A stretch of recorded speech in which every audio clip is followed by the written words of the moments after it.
इसमें अभी जो आप लोग देख रहे हैं शुरुआत हुआ है बोडो कवि सम्मेलन से। उसके बाद सारे north eastern different cultural forms जो है, different form of dance and music जो है, आज और कल ये दोनों दिन मिला के वही होगा। और उसके बाद फाइनली कल शाम को और एक छोटा सा रॉक कॉन्सर्ट प्रोग्राम भी होगा जो भी नॉर्थ ईस्ट का ग्रुप ही करेंगे। और आज और एक चीज़ है जो नॉर्थ ईस्ट का जो ड्रेस है उसका ऊपर एक फैशन शो भी है, वो भी आ जाए। इसका मिशन क्या है?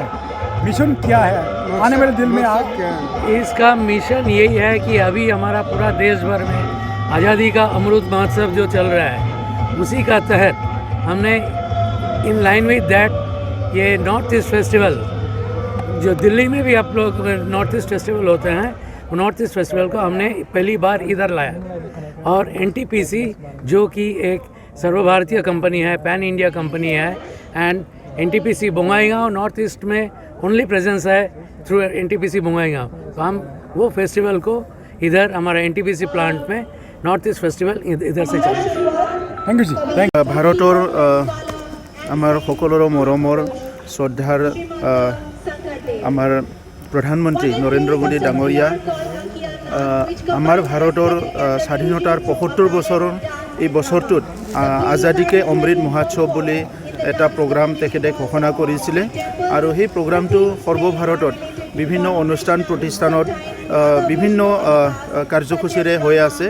আজি এনটিপিচি ইয়াতে নৰ্থ ইষ্ট ফেষ্টিভেল এটা আয়োজন কৰিছে য'ত কবি সন্মিলনী, সাংস্কৃতিক প্ৰগ্ৰাম, বিভিন্ন প্ৰগ্ৰাম, ফুড এথনিক ফুডৰ মানে প্ৰগ্ৰাম, বিভিন্ন প্ৰগ্ৰাম ৰাখিছে। আৰু মই কাৰণে চালাকাটি আমাৰ এনটিপিচিক ধন্যবাদ জনাইছোঁ যে তেখেতসকলে থলুৱা ভাষা সংস্কৃতি, থলুৱা সাহিত্যক আগবঢ়াই লৈ যোৱাৰ কাৰণে আৰু থলুৱা আমাৰ যিবিলাক আৰ্টিচানবিলাকে প্ৰডাক্ট কৰা বিভিন্ন সাজ পোছাকবিলাক মানে তেখেতসকলে গুৰুত্ব প্ৰদান কৰি ইয়াত কিছুমান প্ৰগ্ৰাম ৰাখিছে। এইখিনি আগুৱাই লৈ যোৱাৰ কাৰণে মই তেখেতসকলক ধন্যবাদ জনাইছোঁ। আৰু এই আজাদী কি অমৃত মহোৎসৱ যিটো প্ৰগ্ৰাম, ইয়াৰ দ্বাৰা আজি আমাৰ বিভিন্ন অনুষ্ঠান প্ৰতিষ্ঠানবিলাকৰ জাতীয় চেতনা বা আমাৰ দেশৰ প্ৰতি যিটো চেতনা, মাতৃভূমিৰ প্ৰতি যিটো চেতনা, এইটো আৰু জাগিব আৰু সকলো সক্ৰিয় হৈ উঠিব।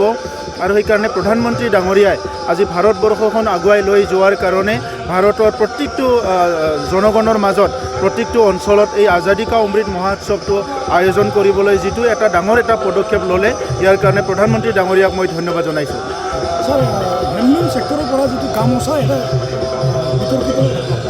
তাত ৰাজকুমাৰ ৰঞ্জন সিং কেন্দ্ৰীয় মন্ত্ৰী আহিছে, তেখেতে চালাকাটিত আছে।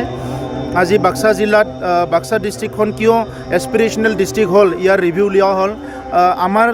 আমাৰ BTR চৰকাৰ, আমাৰ চৰকাৰ অহাৰ পিছত আমি MG এনৰেগাৰ দ্বাৰাই 200খন আমি স্কুল অংগনবাদী চেণ্টাৰ বনাইছোঁ। তেখেতে ভিজিট কৰিছে, JJMৰ কিছুমান প্ৰজেক্ট তেখেতে চাইছে। আৰু আজি গধূলি তেখেতে আমাৰ অঞ্চলৰ বিভিন্ন ছাত্ৰ সংগঠনৰ লগত ইণ্টাৰেক্ট কৰিব, কালি কাউন্সিল গভৰ্ণমেণ্টৰ লগত বহিব।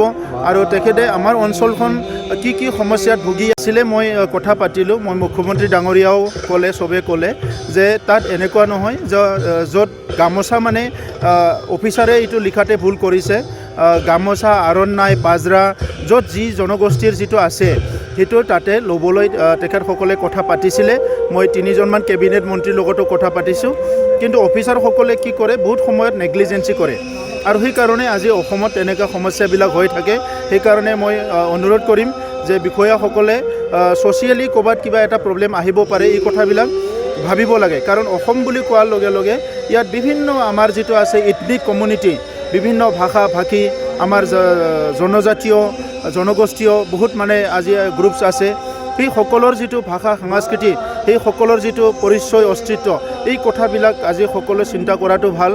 আৰু অসমত মুখ্যমন্ত্ৰী হিমন্ত বিশ্ব শৰ্মা ডাঙৰীয়াই সকলো জাতি জনগোষ্ঠীক লৈ পেলাই আগবাঢ়ি যাব বিচাৰিছে। তেনেকুৱা সময়ত যদি কোনোবা বিষয়াই কিবা এটা ভুল কৰে, সেইটো সঁচাকৈ ৰাইজে দুখ পায়। তো সেইকাৰণে মুখ্যমন্ত্ৰীৰ যিটো হৃদয়, মুখ্যমন্ত্ৰীৰ যিটো চিন্তাধাৰা, এইটো মানে আমাৰ অফিচাৰসকলে যাতে এইটো বুজিবলৈ চেষ্টা কৰে, মই তেখেতসকলক আহ্বান কৰিছোঁ। কেন্দ্ৰীয় মন্ত্ৰী কথাখিনি প্ৰধানমন্ত্ৰী ডাঙৰীয়াক অৱগত কৰাবৰ কাৰণে তেখেতে স্পেচিয়েলি আমাৰ অঞ্চলত ভিজিট কৰিব আহিছে। মই তেখেতক ৱেলকাম কৰিছোঁ। Thank you sir.